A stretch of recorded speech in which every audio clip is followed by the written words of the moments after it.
Super Smash Bros. Ultimate has a ton of characters, some stand strong at the very top in the list and many others are at the very bottom. Ganondorf in particular is often said to be the worst character in Super Smash Bros. Ultimate, alongside other characters like Little Mac and Dr. Mario. And because of this, I challenged myself to participate in the tournament with only Ganondorf. But of course, not before getting some warm up in Elite Smash and collecting some clips. I think nobody's agreeing with my pick right now. You will see, I will win with Ganondorf. Or I go 0-2.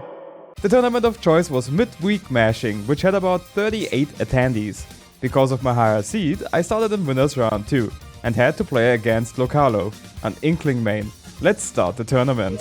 What is your goal for the tournament? Not going 0-2. Winners round 2 started on small battlefield and after a short while I landed a dash attack, which led to a huge combo on my side.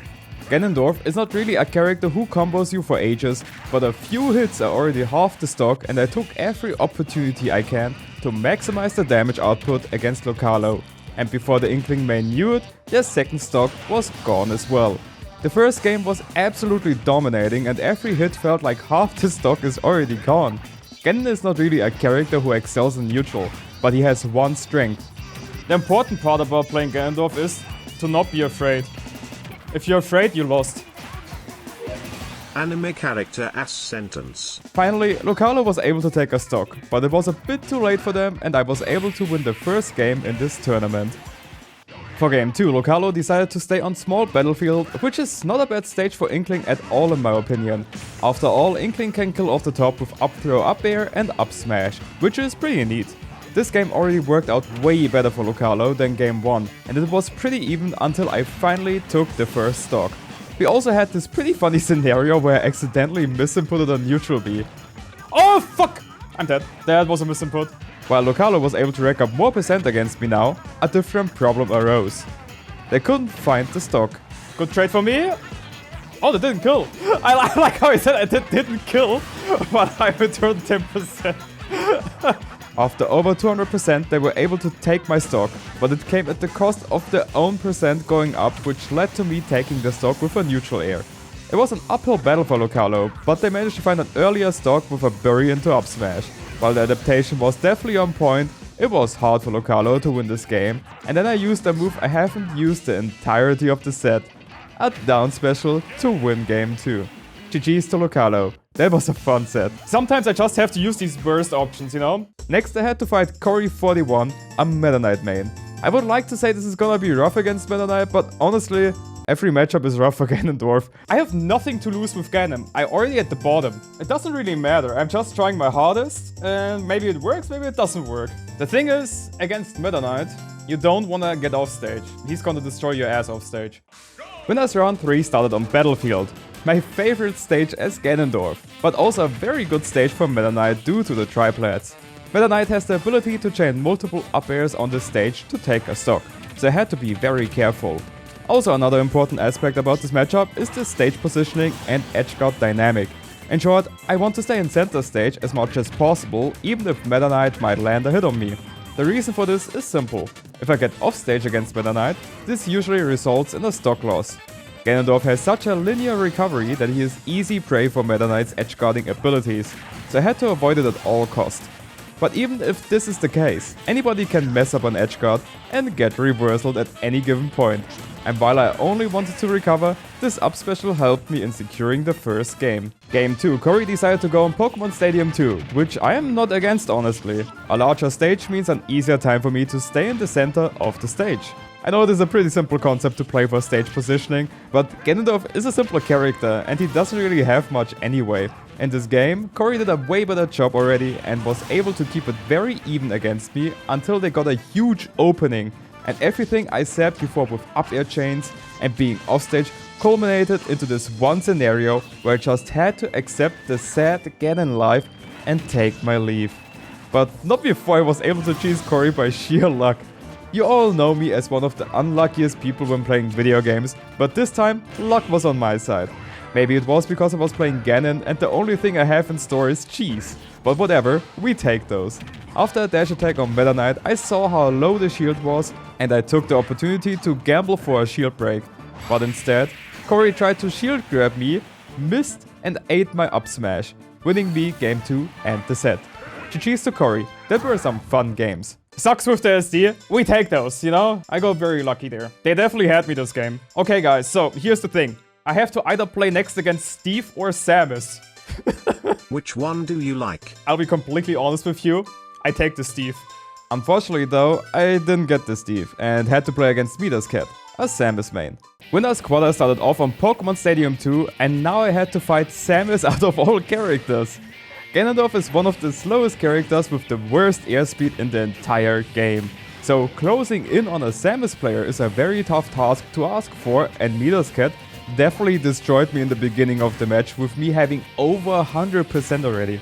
I thought the 0 to death is inside, but I finally got some percent on Midas Cat, and after a waveland on the platform, I was able to seal their first stock with a back air. I was going down quickly afterwards, but at least it was even again. This could have been much worse. And throughout the entire second stock, I also kept it even. I was very careful with my movement. I didn't want to get grabbed, I didn't want to get a charge shot in my face. I had to play patient. And through patience, I was able to take the lead and clear the second stock. But I did not stop there. I wanted to extend the lead even further. I got a huge combo going after landing a dash attack and kept the advantage flowing. And then I saw Midas Cat under the platform and knew it was the perfect time to use my aerial side piece to get them on the platform, and I finished game 1 with one final down air. Man, what does Samus even do in this matchup? Game 2, Midas Cat decided to go on Small Battlefield.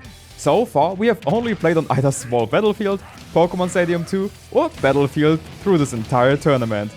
But honestly, I don't want to face a Samus on Final Destination or other flat stages. Like, what am I supposed to do there? Eat 5 charge shots until Ganon finally gets close to Samus? I rather have my platforms to mix up my movement and trick Samus. As you can see, this game again was pretty even and I got some good damage off with my side specials. While Midas Cat was offstage, I was waiting for them to recover with down B so I can kick the Samus ball with my down B and secure their second stock. After that, I was able to get a few more percent in with my side special tricks on the platform, but Midas Cat caught up to that and interrupted it with an attack get-up. But 50% are 50%, and every percent counts in this matchup. The last stock was a nail-biter of a stock, and it could have been anybody's game at this point. We both found ourselves on about 130% each, and then we both dashed at each other. We had the same idea in mind. We're gonna dash attack, which will result in a stock loss. But whose dash attack is gonna hit first? It was Midas Cat, and the set count was 1-1 now. This was the first game loss of the tournament. The problem is I exhausted a lot of tricks already with side piece and stuff, so that's gonna be way harder now. Game 3, I decided to go on Pokemon Stadium 2. I was not really sure if it was the right choice against Samus, but I think it was the best option available to me after all. But this game was definitely not in my favor. A factor Ganondorf has is that he's super scary to deal with and can kill you in only a few hits. So all you need are a few tricks up your sleeve to end the games and win the sets. But the longer the set goes on, the more experience the opponent gets against Ganondorf. And then the real Ganon problem comes to light. He just sucks. Even my down special trick against the recovery got exploited and I lost a super early stock for it. I felt like all my cards have been played at this point and Midas Cat knows my entire hand. Against some characters this is not a problem because they still need to engage with you one way or the other. But Samus has her projectiles at hand and with that it became even tougher to win this. At the end it wasn't enough and Midas Cat's adaptation was on point. GG's to Midas Cat, it was a fun set. Nah, that was over. What was that read, man? Yo, GG's. Yeah, that's Ganon versus Samus. I dropped down into losers round 5 and had to play against Tract, a King Dedede main. I only needed to win this set to secure my spot in the top 8 of this tournament. Let's do this. Losers round 5 started on Battlefield and we have a heavy versus heavy battle. And you all know what this means. The stocks are just flying left and right. I already started off with a huge combo against Tract before I found myself in a ledge trap situation against the Dedede player. You never want to be in this situation against King Dedede, because if you guess wrong, your stock is gone. Tract was able to DD delete my first stock, but I answered back quickly to take the first stock as well. This first game was an insanely fast-paced game as we both just destroyed each other's stock left and right. But at the end, Tract made a huge mistake against me. They tried to get back to the stage by hitting me with DDD's up air, but I took that opportunity to punish a ledge grab and finish game 1. One game before top 8. It's only one game. Game 2, Trek decided to go on Pokemon Stadium 2, and this game was already way slower than the previous matches. Trek was playing the DDD matchup against me and used a ton of Gordos to keep me away, and once I found myself on the ledge, another DDD ledge trap was able to seal the deal and finish off my stock. The DDD player adapted great to my Ganondorf, and it was hard for me to find any opening around all the Gordo tosses and DDD's huge range with his hammer. And after one more great drag down up air combo, I found myself on my last stock. Okay, I'm getting kinda cooked here. It took me a long time, but I was finally able to take at least one stock off of Trek, but as all of you would have guessed, the deficit was too huge and one more DDD ledge trap was enough to win Trek this game. It was 1-1 now. Yeah, no, that was not meant to be. That was not my game. I have to play this slower. It's the last game of this set, and for the first time ever, we have a new stage. And it is Hollow Bastion. In my head, I thought it was a great way to overcome the Gordos, if they just bounce on the platform and I can run under it. Which is also possible on other platform stages, but the middle platform is a bit longer than the side plats of other stages. The start of the match was down to the wire, and we both ended up on 0% with 2 stocks. But the second stock was definitely not in my favor. I tried very hard to get in on Trek, but every approach option got denied, and I just ate more and more percent for it. Maybe I should have timed a down special here and there, maybe I should have been more patient, but it doesn't matter what I should have done. It matters what I did, and honestly, it didn't really matter what I did. I just got wrecked on the second stock. But this doesn't mean that it was over. On my last stock, I was able to find openings, and the heavy character DDD is, I took every opening to the fullest. Until I used a move I haven't used this entire set so far on stage. An up special which caught them shielding and securing the stock. We both were on our last stock, and I somehow had to close this deficit out, and in an attempt to hit the Gordo back at DDD, he sucked me.